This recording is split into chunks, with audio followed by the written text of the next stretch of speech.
All right, Mike here with Better Times, here to go over a recap of last week that ended with UFC Shanghai, Johnny Walker versus Ming Yang Zhang. But it's not just going to be that fight card. Last week I covered 4 fight cards because I really wanted to get after it last week.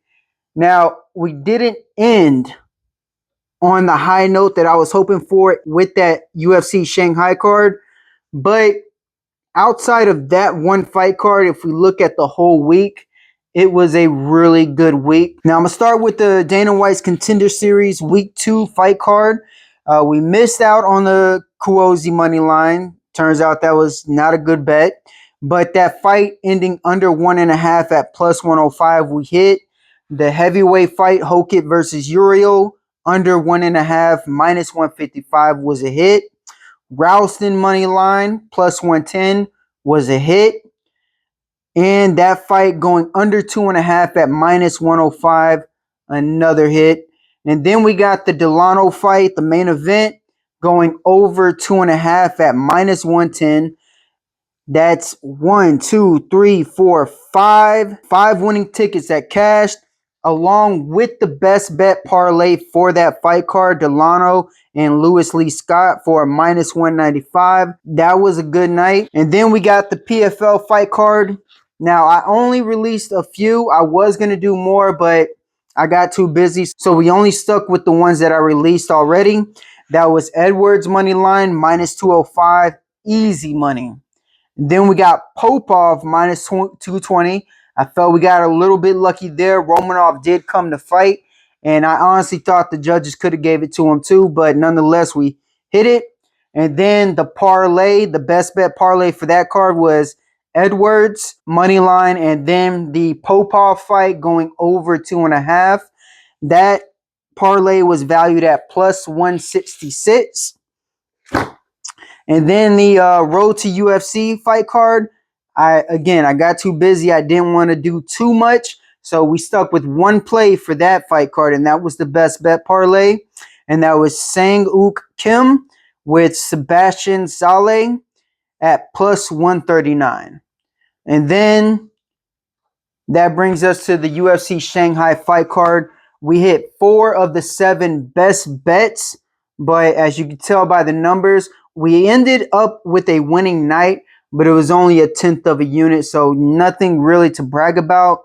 Overall, you covered the chalk for a unit, or you hit the plus, you laid down 1 unit for the plus money. You would have ended up, along with the best bet parlays, you would have ended up with a profit of $930 if you would have used the $50 model for the best bet parlays that I release on the series. Then you would have ended up with a profit of $653. So overall, it was a really good week, especially if you told me. Personally, I ended up with a profit of 7.5 units, $750. I do place a lot more bets that are really outrageous, and I would never recommend anyone else doing. Sometimes they hit, sometimes they don't. That's where I ended up at the end of the week. All right, now I want to provide an update on the Best Bet Parlay series. Now, for those of you who don't know, the Best Bet Parlay series is my version of an investment. You put aside a small amount of money and you invest that amount each week, and you end the year with much more than you invested. So I use $50 as an example. It's just an example. You can put aside however much you want and use that each week.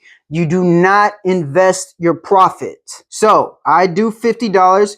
You reinvest $50 each week and you make profit at the end of the year, and that's for you to cash out and enjoy.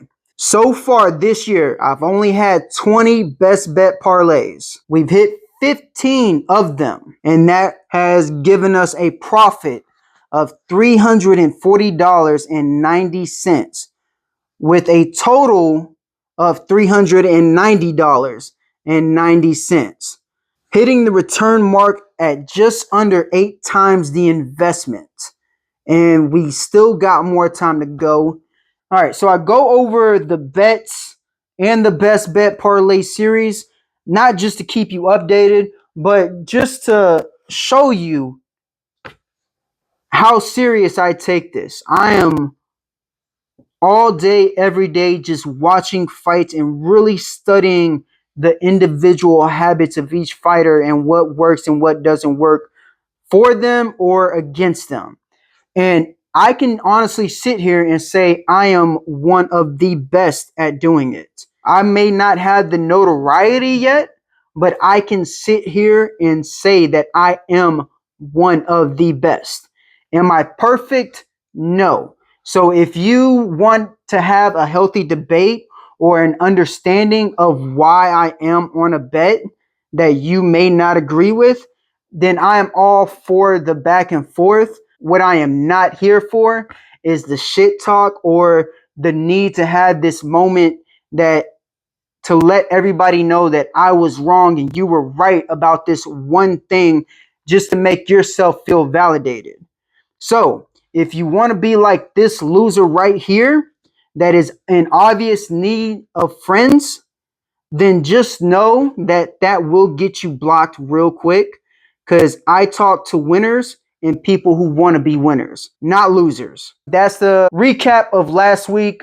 It was overall a really good week, and I can't wait till I have more picks for you on the next fight card. Thanks for watching.